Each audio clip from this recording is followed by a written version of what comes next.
Un piano di emergenza per 1.800 cittadini tra residenti e operai dipendenti della fabbrica italiana Sintetici di Montecchio. Il primo in Veneto a rispettare le norme del decreto legislativo Seveso 3 è considerato il progetto apripista del Comitato Tecnico Regionale.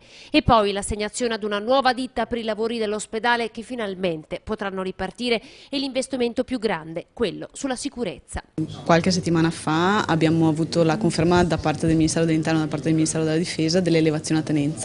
Quindi abbiamo la tenenza dei carabinieri che inauguriamo con calma nel 2018, quindi sarà un bell'anno come apertura. Ovviamente la sicurezza, come dico sempre, non è un costo, è un investimento. Così come il cantiere della Pedemontana. Noi abbiamo inaugurato la Bretella nel 2015, però comunque il traffico non sarà risolto finché non verrà aperto il casello, verrà spostato dal posto dov'è. Ma nel 2017 è stato anche inaugurato il Nordic Walking Park, più grande d'Italia, con un tracciato anche accanto al municipio.